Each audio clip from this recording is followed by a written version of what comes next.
Finalmente, en este último turno, le voy a dar la palabra a Pablo. Pablo Bernardos es subdirector general adjunto de Producciones Ganaderas y Cinegéticas del Ministerio de Agricultura, como os decía. Es verdad que, pues que ahora mismo es un gobierno en funciones.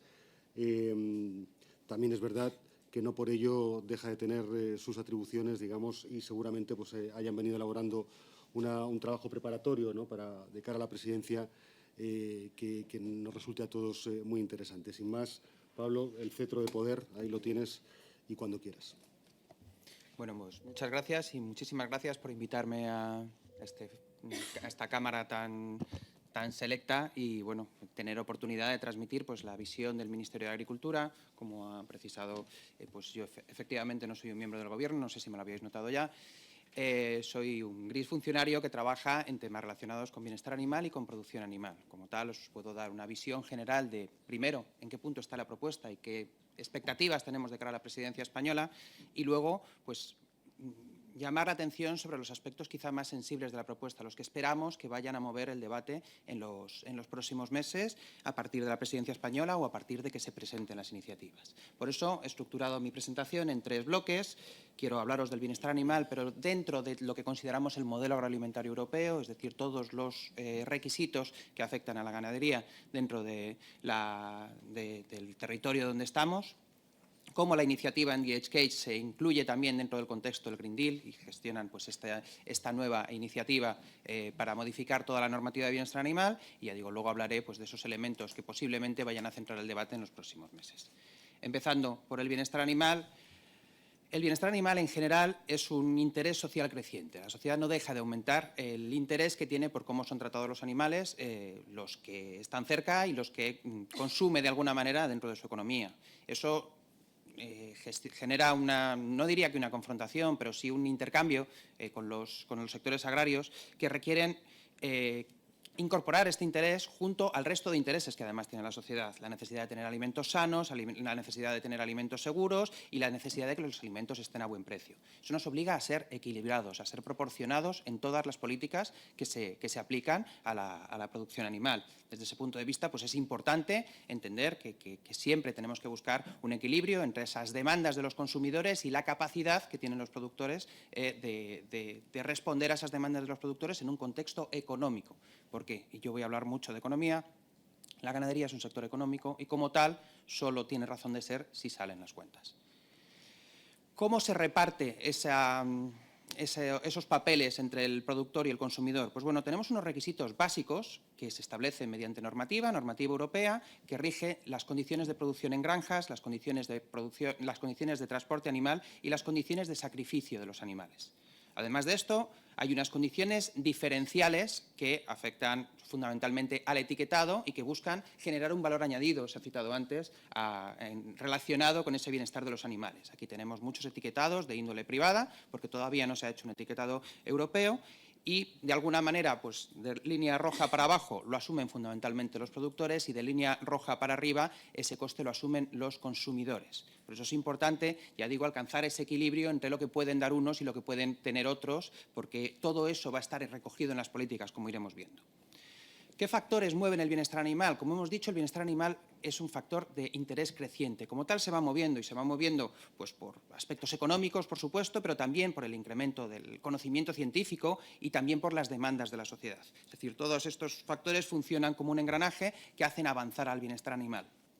Y lo hacen avanzar en un contexto en el que el bienestar animal es uno de los gajos que componen el modelo agroalimentario europeo. El modelo agroalimentario europeo es un modelo sin igual en el mundo que contempla un montón de requisitos diferenciales que no se tienen en ninguna otra parte que no sea Europa en relación con 3 aspectos fundamentales. La sanidad animal, que además tiene una derivada segunda, que es la seguridad alimentaria de los alimentos, el bienestar animal, del que vamos a hablar mucho, y las cuestiones medioambientales, que también es un interés social creciente, porque además está derivado de unos compromisos que nuestro país tiene con respecto al medio ambiente. Para que os hagáis una idea, esto se ha ido implantando de una forma bastante gradual. En los primeros años, y aquí os hago una línea temporal, Fundamentalmente derivado de las crisis sanitarias que hubo a finales del siglo XX, se incorporó una gran normativa sanitaria que regulaba pues, aspectos pues, desde el control de determinadas enfermedades, de los subproductos de origen animal y toda la normativa de higiene que venía ocupándose de los alimentos y que cambió de paradigma entre el año 2000 y el año 2004. Esto hizo además que los consumidores se preocupasen por la forma de producción de los animales y como tal empezó a crecer el interés en el bienestar animal y de ahí viene, durante la primera década del siglo, el grueso de la normativa de bienestar animal. Normativa que afecta en general a los animales de granja, de forma específica a determinadas especies y además al transporte y al sacrificio de los animales. Posteriormente, en los últimos años, lo que se ha desarrollado mucho ha sido la parte medioambiental. Veis aquí, como os lo he puesto por colores, que hay un patrón claro en cómo ha ido evolucionando esta normativa en el sector ganadero. Pero también hay un patrón claro y es que en el sector ganadero siempre ha habido pues, una evolución normativa, una necesidad de adaptarse a requisitos cambiantes que te iban cambiando a medida que iba pasando el tiempo. Es decir, no es una actividad, la ganadería, una actividad estática. Se ha tenido que ir adaptando mucho a lo largo de las últimas décadas con lo que eso supone pues, para un productor. Actualmente el cambio es un cambio más ordenado. La Unión Europea tiene un pacto verde, el Green Deal, que en el sector agroalimentario se concreta en la estrategia de la granja a la mesa. Una estrategia ambiciosa que lo que busca es reordenar todo este entorno, reordenar todos estos requisitos en base a unos principios fundamentales. Los principios fundamentales del Farm to Fork tiene uno horizontal, que es acelerar la transición hacia un sistema sostenible. Y eso está basado en 5 objetivos fundamentales, de los cuales 3 son medioambientales. Reducir el impacto ambiental, mitigar el cambio climático, revertir la pérdida de biodiversidad. Tiene un objetivo clásico agrario, que es garantizar el abastecimiento de alimentos, y tiene además un objetivo económico, que los alimentos sean asequibles y que el reparto de valor añadido en la cadena alimentaria sea cada vez más justo, porque esto lo hablaremos luego cuando hablemos de las sensibilidades, es también uno de los aspectos que siempre está sobre el tintero de la producción. Además, el Farm to Fork tiene una serie de objetivos generales que contemplan pues, la consecución de esos objetivos primarios de los que hablaba anteriormente. Incrementar la superficie ecológica, reducir el exceso de nutrientes y los fertilizantes que contaminan el suelo, reducir el uso de pesticidas, los antimicrobianos que se utilizan en la producción ganadera y, cosa muy importante, reducir a la mitad el desperdicio alimentario. En el bienestar animal, ¿qué pinta el Farm to Fork? Pues bueno, el Farm to Fork identifica el bienestar animal como uno de los componentes de la sostenibilidad social de la agricultura. Como tal, propone 2 actuaciones. Uno es lo que llama el estudio de adecuación o fitness check. Esto lo que implica es evaluar toda la normativa de la que os había hablado antes, normativa en granja, de las distintas especies, normativa de transporte y normativa de sacrificio, y ver cómo está funcionando. Y además propone desarrollar, y esto es una novedad, será una novedad en el ámbito del bienestar animal, una iniciativa sobre etiquetado de bienestar animal. En este contexto es donde se encarna la iniciativa Decade Change. Es en este contexto del Green Deal y parte también de su propia línea temporal. Aquí voy a ir deprisa porque ya lo habéis explicado muy bien. La iniciativa NDHK se desarrolla entre los años 2018 y 2021, donde se produce pues, la recogida, validación de firmas y la final adopción o aceptación por parte de la Comisión Europea. Y por el camino ha ido recibiendo adhesiones del Comité Europeo de las Regiones, del Comité Económico y Social, del Parlamento Europeo y también se ha mencionado antes de las grandes empresas agroalimentarias europeas, que de alguna manera pues, han reforzado la necesidad de que esta iniciativa saliese adelante. Con lo que finalmente la Comisión Europea ha actuado en 2 ámbitos de actuación. Uno es el derivado de la estrategia de la granja a la mesa. De ese fitness check saca la conclusión de que debe revisar toda la normativa para mejorarla y, en última instancia, garantizar un mayor nivel de bienestar animal de los animales. Es decir, quiere dar una vuelta de tuerca a toda la normativa de bienestar animal para que las condiciones de los animales sean mejores en todo su ciclo vital. Además, incorpora, a través de una comunicación específica, todos los aspectos relativos a esta iniciativa y se propone, se ha comentado anteriormente, eliminar de forma gradual las jaulas en la producción ganadera en todas las especies que estaban recogidas en la iniciativa. Incluye gallinas, cerdos, terneros, codornices, conejos, etc. Con respecto a la primera de las fases, el control de adecuación, pues la Comisión Europea saca varias conclusiones que tienen que ver pues, con el potencial de la tecnología para simplificar la normativa, con la necesidad de clarificar conceptos, por lo que ha visto de la aplicación de la normativa en distintos países, la necesidad de revisar el cumplimiento de la normativa a través de indicadores de cumplimiento, pero me voy a detener en particular en la necesidad de actualización. Es decir, la conclusión del fitness check es que se debe revisar toda la normativa de bienestar animal. Repito, granja, transporte, sacrificio y, además, incorporar esa iniciativa de etiquetado. Para tomar esta decisión, el fitness check no ha sido una ocurrencia, sino que ha recurrido a todos los elementos que componen pues, la iniciativa Better Regulation que utiliza la Comisión Europea para hacer sus normativas y que parte pues, desde de entrevistas a partes interesadas, encuestas específicas, una consulta pública que se ha hecho en dos épocas determinadas y, además, el resultado de las auditorías que la Comisión Europea nos va haciendo a los Estados miembros para ver cómo se está cumpliendo la normativa de ámbito europeo. Además, pues bueno, me gustaría detenerme, aunque ya se ha mencionado, en que se ha hecho además una revisión bibliográfica de todo el saber científico que ha avanzado en los últimos años, porque recordad que una de las bases de esta normativa era precisamente adaptarse a los nuevos conocimientos científicos. En base a esto, la Autoridad Científica Europea, la EFSA, ha emitido una serie de dictámenes que abarcan a todas las especies que estaban recogidas, bueno, a casi todas, porque todavía de conejos no tenemos ninguno, que estaban recogidas dentro de la iniciativa Endicate Change. Y, en este sentido, pues además de una serie de recomendaciones con respecto a las distintas condiciones de cría y estabulación de los animales, en todos los casos concluye que para mejorarse el bienestar de los animales, pues deben eliminarse los alojamientos individuales y el confinamiento de los animales en jaulas. Es decir, esto refuerza a nivel científico esta posición y esta iniciativa. Aunque eso sí, esto es la opinión científica. Esto luego se debe concretar en medidas concretas que pasan por un estudio de impacto económico, que es lo que todavía no tenemos de la Comisión, aunque bueno, se ha filtrado alguna cosilla, como sabréis. Todo esto, además, tiene una segunda cara muy importante, que es la cara del etiquetado. Se ha comentado, existen ahora mismo en la Unión Europea muchos niveles de etiquetado de bienestar animal, con distintas iniciativas, con mayor y menor éxito. Lo que no está generando tanto éxito es el hecho de que convivan tantas iniciativas en el etiquetado. ¿Por qué? Porque esto confunde a los consumidores que no saben cuáles de estos etiquetados aportan de verdad un valor diferencial y luego además fracciona el mercado único, porque lo que se tiende a hacer es que cada país promueve etiquetados que están muy centrados en su forma de producir, con lo cual pues intenta defender un poco su tipo de producción de otras cuestiones. Por eso también se ha promovido avanzar hacia un etiquetado de índole comunitaria que homogeneice todas estas cuestiones. Sobre esto hay bastantes opciones, hay distintas formas, sobre todo teniendo en cuenta que ya tenemos muchos sistemas de etiquetado, pues desde regular las propias declaraciones que ya existen hasta hacer una etiqueta que identifique jaula y no jaula, pero la Comisión Europea parece tender por una tercera opción, una etiqueta de bienestar animal con criterios clave de bienestar, que es la traslación de los sistemas de etiquetado que conocéis habitualmente. Es decir, hay unas condiciones específicas para cada sector y a partir de eso se diseña una etiqueta que puede ser de un nivel, es decir, bienestar animal mejorado, o varios niveles, bienestar plus, lo que sea, se van poniendo a distintos niveles. La Comisión se inclina por una etiqueta multinivel y además se inclina porque el etiquetado sea voluntario. Es decir, que haya un margen de etiquetado que pueda servir para valorizar a aquellos que van más allá de la normativa.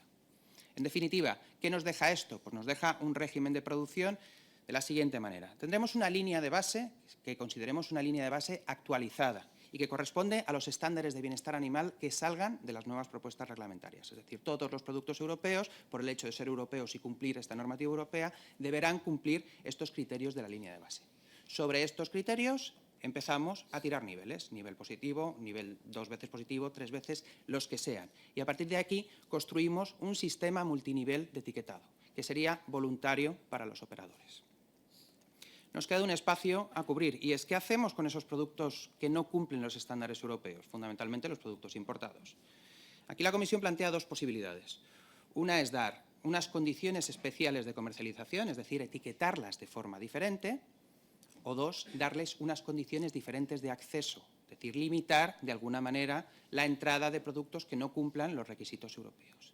y esa es una de las claves de cómo se desarrolle la propuesta. ¿Qué va a hacer con ese tipo de productos que no cumplen? Porque eso tiene una gran incidencia no solo en el mercado, sino en el propio bienestar animal, como intentaré explicar un poquito más tarde.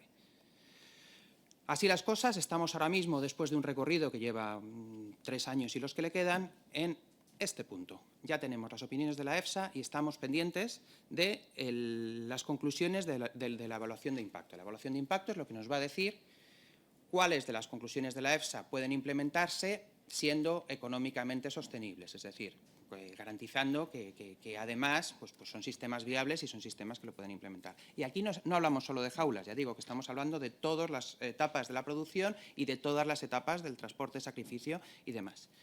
Se supone que las conclusiones de la evaluación de impacto iban a estar aprobadas en mayo, sin embargo, el Regulatory Scrutiny Board, que es un órgano independiente que evalúa si los estudios de impacto están bien hechos y son adecuadamente homogéneos, ha suspendido a la Comisión en primera convocatoria y le ha dejado para segunda convocatoria. Y esto nos deja un poco en el aire qué va a ocurrir con las propuestas legislativas. Nosotros esperábamos las propuestas legislativas en el tercer cuarto de este año, con lo cual pues, creíamos que en octubre la Comisión iba a presentar las propuestas. Ahora sabemos que posiblemente a octubre no lleguen.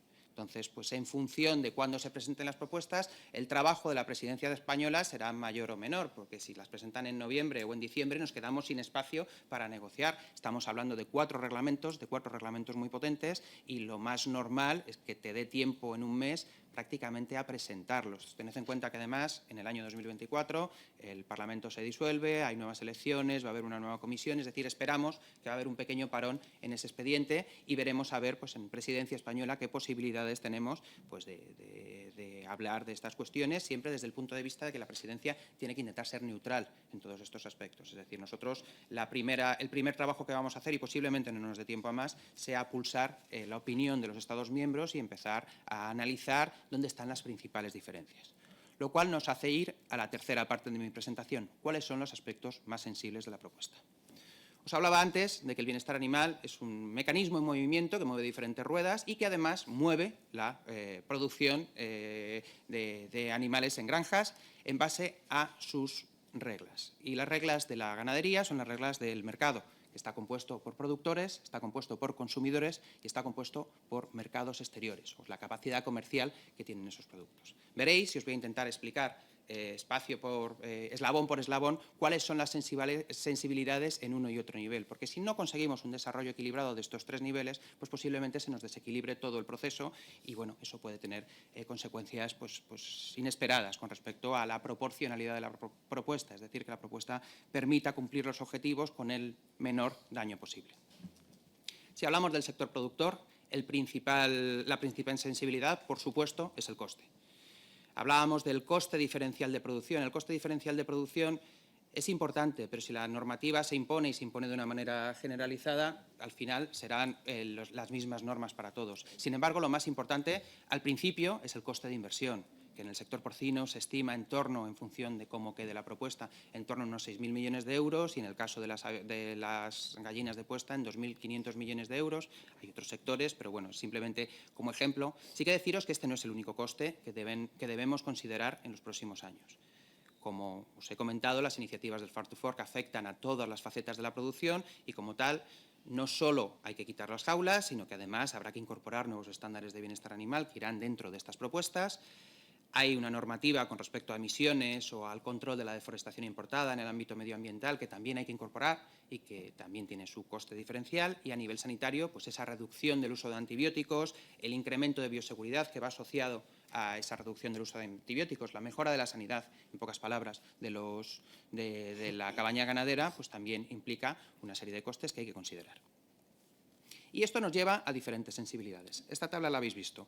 Esta tabla nos expresa en qué punto están los diferentes países de la Unión Europea en relación con la transformación a un sistema sin jaulas en el sector avícola de puesta, que es el que más desarrollado está en este sentido.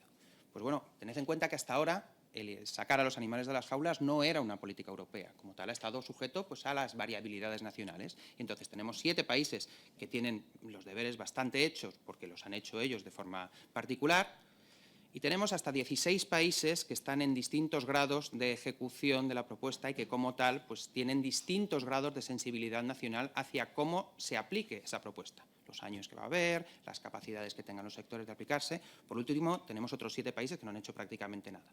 Nosotros, afortunadamente, estamos en el grupo intermedio porque el sector ha progresado bastante en los últimos años hacia sistemas de producción sin jaula. Todo esto nos configura lo que pueden ser esas mayorías cualificadas que se vean en el Consejo. Es decir, el grado de afectación que tengan los países les va a hacer más o menos sensibles, más o menos beligerantes en relación con estas propuestas. Porque esto además se traslada a una sensibilidad social y esto lo venimos viendo en los últimos años. Nuestra ganadería se está reduciendo no tanto en producción como en número de granjas. Cada vez tenemos menos granjas, pues porque sobre todo las granjas pequeñas se están reduciendo y eso afecta mucho, tiene mucho que ver con la situación de mercado de cada uno de los sectores. Por ejemplo, en el sector porcino es una situación que está bastante amortiguada en los últimos años, sin embargo, en el sector lácteo es una tendencia bastante severa. Sin embargo, no es una cuestión española. Aquí tenemos una gráfica que marca cómo está ocurriendo esto en la Unión Europea y en la Unión Europea está muy identificado que las granjas de tamaño medio y de pequeño tamaño pues tienen cada vez una menor implantación. Por eso es muy importante contemplar esa sensibilidad económica, porque si hablamos de costes de inversión, esos pequeños productores tienen una particular sensibilidad a esta cuestión y podríamos acelerar este declive de granjas y conseguir un efecto que creo que no es el esperado con esto, que es que nuestro sector se nos concentre en granjas más y más grandes. Entonces, ya digo, es importante a la hora de plantear la propuesta, plantear qué tipo de sensibilidades podemos tener con determinados modelos productivos. Como nota positiva, sí que os diré que hay distintas formas, además, de promover el incremento de las granjas. Este gráfico que os pongo es de gallinas. Si veis las gallinas, cuando se tuvieron que adaptar a la normativa del año 2012, el número de granjas bajó de forma dramática. Perdimos casi un 40% de granjas en un plazo de 5 años. Sin embargo, desde entonces y de manera progresiva, el número de granjas se ha incrementado. Esto no ha sido un efecto secundario de que hayan cambiado de jaulas. Lo que ha ocurrido es que se han encontrado distintos modelos, sobre todo de comercialización, porque el sector de los huevos tiene la capacidad de poder servir en el ámbito local, cosa que es un poquito más limitada en otros sectores ganaderos, pero lo que nos lleva esto es a pensar que no se trata solo de conceder ayudas, de buscar apoyos para los sectores, se trata de buscar nuevas formas para que determinados modelos productivos puedan encontrar su capacidad de comercializar sus productos y seguir sobreviviendo en un entorno que ya hemos visto no es particularmente halagüeño para el sector ganadero en su conjunto. ¿Qué? 5 minutos. Además, tenemos determinados sectores, pues tenemos el sector del conejo, que se ha mencionado anteriormente. El sector cunícola en los últimos años está sometido a una crisis estructural muy potente. Aquí veis las gráficas, cómo ha bajado la producción y cómo baja el nivel de granjas, el número de granjas. En estas condiciones, a un sector con una crisis estructural y que el 99% de su producción, pues porque tampoco ha sido un sector que haya estado en disposición de invertir mucho, se produce en un sistema ligado a jaulas, pues si le implicamos una obligación en los próximos años es posible que nos le carguemos. ¿Nos podemos cargar al sector cunícola? Pues bueno, lo tendrán que decir el próximo gobierno, eso puede ocurrir. Eso a nivel macro no influye mucho porque el sector cunícola es un sector muy pequeñito, pero tiene determinadas zonas de producción donde es un sector importante a nivel social y por eso también es importante contemplar esas sensibilidades sectoriales. Además de problemática, lógicamente tenemos posibles soluciones. La primera pasa por el periodo transitorio. El periodo transitorio depende de la situación de partida, pues lógicamente es más fácil en el sector avícola, que ya ha hecho algo, que en el sector de los conejos, que mencionaba, de esas sensibilidades de las que os hablaba, de la situación financiera que trasciende al sector agroalimentario, porque eso depende mucho pues, de las condiciones de crédito que tengan los bancos, y de los precedentes. ¿Cuáles son los precedentes? Pues bueno, se ha mencionado anteriormente. En el caso de las gallinas, lo más parecido que hemos tenido, pues, que fue el caso de jaula clásica, jaula acondicionada, hubo un periodo transitorio de 13 años y en el caso del porcino, pasar de alojamientos individuales para cerdas en gestación a alojamientos colectivos, hubo un periodo transitorio de 12 años. Todo esto pues, posiblemente sea uno de los aspectos que más se hable durante la normativa, de la longitud de ese periodo transitorio. Y una cosa importante, esta gráfica que os pongo es cómo crecieron los precios de los huevos cuando se produjo esa adaptación. Tuvimos un año de precios muy elevados y tardó bastante en reducirse ese crecimiento de precios por una cuestión de oferta y demanda. Muchos productores lo habían dejado, bajó mucho la producción y los precios crecieron mucho. Y eso nos llevó nos lleva a una conclusión, y es que posiblemente no sea una buena idea que los periodos transitorios coincidan en el tiempo, porque podemos crear un efecto inflacionista sobre todos los precios de los alimentos. Por eso, al contemplar esas sensibilidades, sería interesante ver periodos transitorios diferentes. ¿Cuál es la otra posibilidad que tenemos para facilitar un poco la senda de las ayudas? Facilitar ayudas al productor, se ha mencionado antes.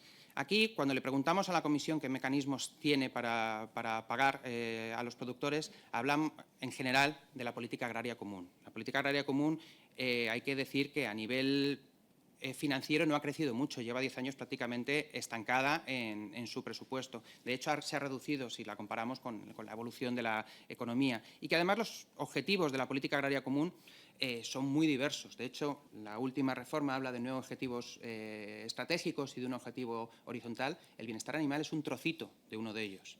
Eso nos lleva a que, bueno, con esto incluso se hacen chistes en la Unión Europea, porque siempre que hay que resolver algún problema o algún aspecto de la producción agraria, la Comisión siempre tiene la misma respuesta. Usa el presupuesto de la PAC, usa el presupuesto de la PAC, usa el presupuesto de la PAC. Y entramos aquí en el teorema de la manta corta, que si te tapas los pies no llegas a... te enfrías la cabeza, y si te tapas la cabeza te enfrías los pies. Es decir, el presupuesto no da para todos los compromisos que nos van poniendo, y menos en un sector como el español, que tiene un sector agroalimentario extremadamente rico y tiene pues mucha agricultura, mucha ganadería y mucha variabilidad de sistemas productivos. Si hablamos de las medidas de la política agraria común, en el primer pilar las medidas no son muy adaptables a mejorar los instrumentos. ¿Por qué? Porque casi todos los instrumentos del primer pilar están ligados a la superficie, a la hectárea. Y estos sectores son sectores que, por definición, no tienen tierra, es decir, no se pueden vincular las ayudas a la tierra.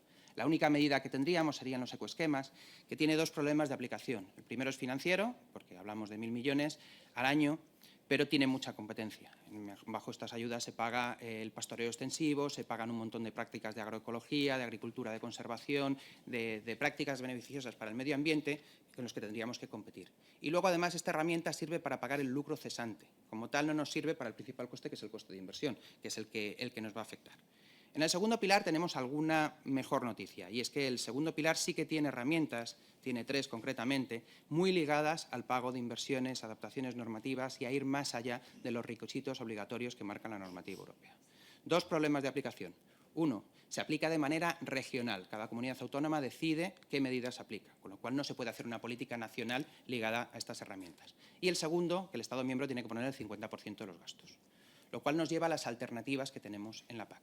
Las alternativas son 2. 1, establecer ayudas nacionales, dar ayudas que solo dependan de los presupuestos generales del Estado. Se puede hacer, no es problemático y existe margen para hacerlo. El problema que tienes es, 1, esta es una medida muy cara, ya lo habéis visto, y como tal pues requiere una gran decisión política porque requiere una gran movilización presupuestaria.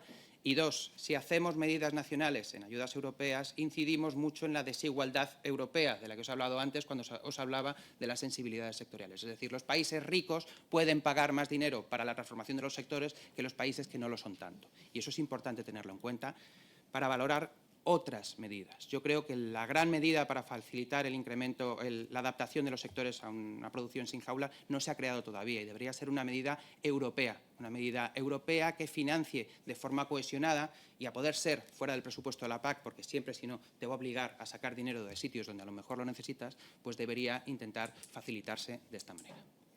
Estoy acabando ya, pero me gustaría tratar los otros 2 eslabones. Uno tiene que ver con el consumidor. Y el consumidor, en los últimos años, se ha venido reduciendo su consumo de productos ganaderos en particular, pero sobre todo en los últimos años. Es decir, ha sido un consumidor muy ligado al precio de los alimentos. Cuando ha subido el precio de los alimentos ha cambiado. ¿Qué ha ocurrido aquí durante los 2 últimos años? Pues bueno, hay un estudio de la Comisión Europea que marca cuáles son las diferencias entre los consumidores, entre los intereses de los consumidores, y vemos que en los 2 últimos años el interés por el precio y por la salud se ha incrementado mucho. El consumidor post-COVID se preocupa mucho del precio de los alimentos y de su salud. Sin embargo, vemos una clara diferencia cuando hablamos de aspectos medioambientales o aspectos de calidad. Y esto nos marca la diferencia entre consumidores de bajos ingresos y consumidores de elevados ingresos. Esto es muy importante porque creamos una brecha entre consumidores que es importante saber adaptar sobre todo mediante mecanismos de etiquetado. Porque al final, si no, esto nos lleva a un proceso que venimos viendo en las últimas décadas, que es ver cómo se ha reducido el poder que tienen, el valor añadido que generan los productores dentro de toda la cadena alimentaria. Hemos visto que en los últimos años cada vez va bajando su poder de mercado. Y esto es importante cuando hablamos de costes, porque asumimos un coste en la producción primaria y ese coste se va repercutiendo de forma amortiguada a los distintos eslabones de la cadena alimentaria, con lo cual pues no existe esa gran capacidad de repercutir esos costes hasta el consumidor, que sería la opción ideal. Por esto, bueno, tenemos distintos modelos de etiquetado de bienestar y hemos visto que sirven para incrementar el valor añadido de los productos, pero también hemos visto que hay modelos de bienestar animal, y hay un estudio que habla de esto, que es muy interesante, que marca, por ejemplo, que en España se hizo un etiquetado de bienestar animal con respecto a la leche y este etiquetado no aportó ningún tipo de valor añadido. Los productos con ese etiquetado costaban lo mismo que los productos sin el etiquetado de bienestar animal. ¿Por qué ocurre esto? Pues porque al final el consumidor, para pagar un valor añadido, tiene que tener diferentes opciones de consumo. Y esto me lleva a autocitarme, perdonad que ya sé que es repipi autocitarse, y es hablar de que cuando configuremos los distintos niveles de producción es importante que sepamos repartir lo que es obligatorio y lo que es voluntario. Porque cuanto más grande hagamos esa base de la pirámide, menos espacio tendremos para crear distintos niveles de valor añadido en los siguientes eslabones y posiblemente al consumidor le interese menos. Es decir, si queremos crear valor añadido, tenemos que intentar repartir criterios entre lo obligatorio y entre lo voluntario. Y tened en cuenta una limitación muy importante del consumo. Se ha comentado antes, cuando hablamos de huevos, puedes saber perfectamente cuál es el sistema de cría de un huevo. Eso con algunos productos de primera transformación, mayonesas, tortillas de patata, flanes, también es posible. Cuando nos vamos a productos de pastelería o a productos indiferenciados o te tomas un pincho de tortilla en un bar, ya no es tan sencillo saber la forma de cría. Por eso siempre hay una limitación de los etiquetados que está relacionada con esa, con los niveles de transformación, y nos hacen tener que tapar el último agujero que nos queda en el mercado, el del comercio. Y bueno, en el comercio, que sepáis, hay dos modelos de relaciones comerciales, la bilateral y la multilateral. La bilateral se regula mediante acuerdos, pero las condiciones de partida se fijan a nivel internacional. Hay una organización, la UOA, la Organización Mundial de la Sanidad Animal, que es la que nos fija los estándares. Y a nivel mundial, los estándares de bienestar animal tienen poco éxito. Os pongo aquí un ejemplo. Hace un par de años se debatieron los estándares internacionales para la producción de huevos. Este acuerdo fracasó porque lo que se proponía y el único acuerdo al que se podía llegar a nivel mundial era jaulas, pero no jaulas de las que tenemos ahora en gallinas. Eran jaulas de las preacondicionadas, lo que llamamos ahora jaulas clásicas, que están prohibidas en Europa desde el año 2012. Como tal, es difícil avanzar en esos requisitos a nivel mundial. También lo es a nivel de la Organización Mundial de Comercio. Pero sí que tenemos casos de éxito. Europa prohibió hace años la comercialización de pieles de foca y la Organización Mundial de Comercio le dio la razón a Europa por motivos éticos, y California acaba de restringir la comercialización de huevos fuera de jaula y de momento pues tampoco se ha dicho nada a nivel de la Organización Mundial de Comercio. Sin embargo, es un tema delicado porque, por ejemplo, toda la estrategia Green Deal de la Unión Europea está puesta en cuestión dentro de la Organización Mundial de Comercio porque le acusan de intentar imponerla a terceros. Y bueno, esto es un aspecto importante porque los productores están acostumbrados a que en los acuerdos bilaterales no se tenga muy en cuenta la agricultura. La Unión Europea, cuando hace un acuerdo, pues la agricultura suele ser a veces una moneda de cambio. Aquí tenemos unas declaraciones. El que dice que la agricultura debe sacrificarse a la industria era el comisario de comercio de aquella época de la Unión Europea. Y luego tenemos casos pues, como lo que está ocurriendo ahora con los huevos procedentes de Ucrania. Te vienen huevos procedentes de Ucrania porque, bueno, tienes un acuerdo estratégico y humanitario con un país que está pasándolo mal, como te ocurre con Ucrania, pero te ha llevado a incrementar las importaciones de huevos en un 5.000%. Estos huevos no solo están producidos con condiciones diferentes a las de la Unión Europea, están producidos en las jaulas que nosotros prohibimos en el año 2012 porque se vendieron precisamente a países del entorno. Es decir, las mismas jaulas que nosotros prohibimos en el año 2012 sirven ahora para incluir importaciones de huevos. Y eso es muy importante porque entonces no promovemos el bienestar de los animales. Lo que hacemos es cambiar las jaulas de sitio. Y eso es muy importante, ya digo, a la hora de cerrar esta propuesta bien. Como tal, sí, me quedan las conclusiones. Hablamos de la Comisión Europea tiene que intentar a nivel comercial cerrarse hacia la reciprocidad. Esto no es un objetivo, más que un objetivo aspiracional, pero tiene que intentar recoger todos los requisitos de la producción europea. Producción, transporte y sacrificio dentro de esos acuerdos comerciales. Acabo ya, simplemente citando que, bueno, cuando hacemos una consulta ciudadana, pues la consulta ciudadana no tiene matices. Todo el mundo, lógicamente, responde que sí al deseo de prohibir el uso de las jaulas. Pero cuando incorporamos esto al diario oficial mediante un reglamento, tenemos que considerar un montón de externalidades, un montón de factores que tenemos que tener en cuenta. Y para eso es muy importante que tengamos en cuenta pues, esas sensibilidades que habíamos hablado. Y aquí es muy importante que tanto las organizaciones que promovéis el bienestar de los animales como los productores tengáis en cuenta que tenéis un montón de intereses que pueden ser compartidos. Yo creo que todos podemos estar de acuerdo en que en una transición hacia modelos sin jaulas los productores deben tener derecho a unas ayudas que les permitan una transición justa y progresiva, deben tener un marco de etiquetado que permita valorizar al sector productor y deben tener unos acuerdos comerciales lo suficientemente ambiciosos para evitar que nos entren productos de bajo precio por otra vía. Por eso, pues bueno, apelo a la santidad de esta Cámara en deciros que bueno, en los debates que vienen busquéis consensos y busquéis apoyo, porque posiblemente sea la forma de sacar esta propuesta adelante con beneficio no solo para los animales, sino para los productores. Y eso es todo. Gracias.